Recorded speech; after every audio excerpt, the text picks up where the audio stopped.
Donald Trump no longer wants to stay out of Syria. His interventionism is a betrayal of all who supported him due to his claim that the US gets nothing from the conflict and should stay out. During the 2016 election, many voters were dismayed by both major party candidates. Hillary Clinton was the personification of the Washington establishment foreign policy hawk, with her dismal track record of urging ill-conceived military interventions. And Donald Trump, who railed against squandering American blood and treasure abroad, possessed neither the knowledge nor the experience nor the discipline nor the character to steer America's approach to geopolitics in a better direction. As if those choices weren't dispiriting enough, I fretted that for all Donald Trump's denunciations of the Iraq War and promises to spend money at home rather than abroad, a careful assessment of his words showed that his own instincts were interventionist, that he was no less likely than his opponent to blunder into a major war. In Syria today, President Trump is risking just such a conflict. American forces and American allies are not only taking territory from ISIS, they're holding that territory against regime forces, David French writes at National Review. There's a word for what happens when a foreign power takes and holds territory without the consent of the sovereign state invasion. In many ways, current American policy is a lighter footprint, less ambitious version of the invasion of Iraq in 2003. We're using local allies, but our own boots are on the ground, and we're directly defending our forces and our allies from threats from Syria's own government. In his estimation, the key warring parties increasingly face a stark choice: agree to a de facto partition of the country or inch toward a great power conflict. To wit, an American fighter shot down a Syrian warplane on Sunday, the first time the American military has downed a Syrian aircraft since the start of the civil war in 2011. Observers immediately called the incident a marked escalation in the conflict. And their view was quickly vindicated. Russia on Monday condemned the American military's downing of a Syrian warplane, suspending the use of a military hotline that Washington and Moscow have used to avoid collisions in Syrian airspace and threatening to target aircraft flown by the United States and its allies over Syria. Those skeptical of U.S. intervention in the Syrian civil war have long warned that it could escalate into a civilization-warping conflict between nuclear powers. But neither Vietnam nor Afghanistan nor Iraq nor Libya has persuaded today's hawks to sufficiently weight the unintended consequences that plague all complex military interventions. And there are so many varieties of hawks that are urging action. The complexity of the civil war in Syria is underscored by the fact that the ascendant pro-war faction inside the Trump administration is composed of Iran hawks.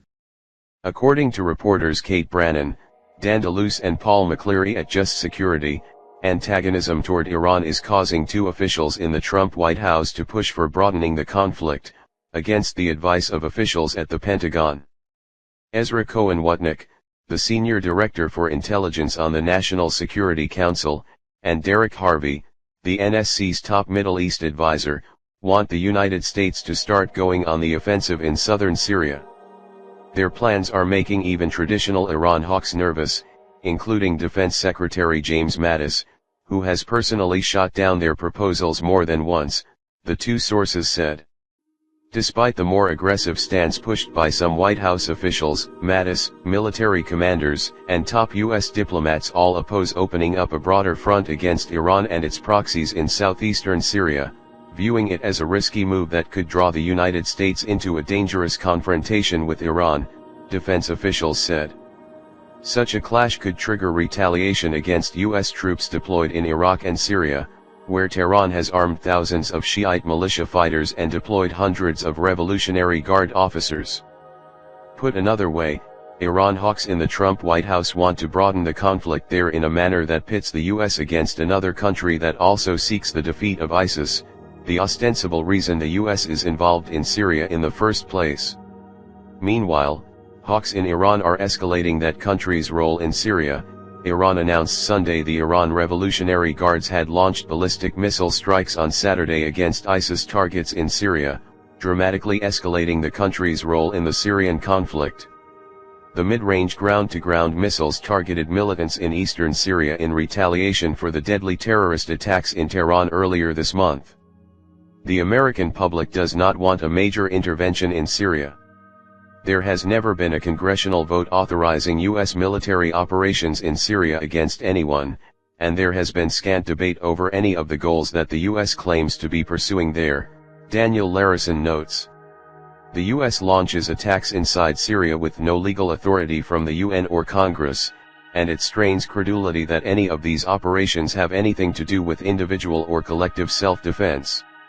And the push for escalation is a particular betrayal for Trump voters who supported the candidate based on rhetoric about quickly defeating ISIS and otherwise eschewing war.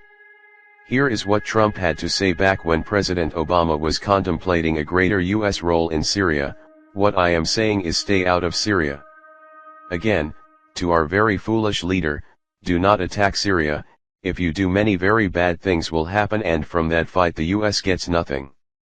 Today, escalation in Syria risks those very bad things, along with American lives and treasure, but Trump's current rhetoric suggests he is more focused on his ongoing feud with the news media, Hillary Clinton, and whether he is under investigation.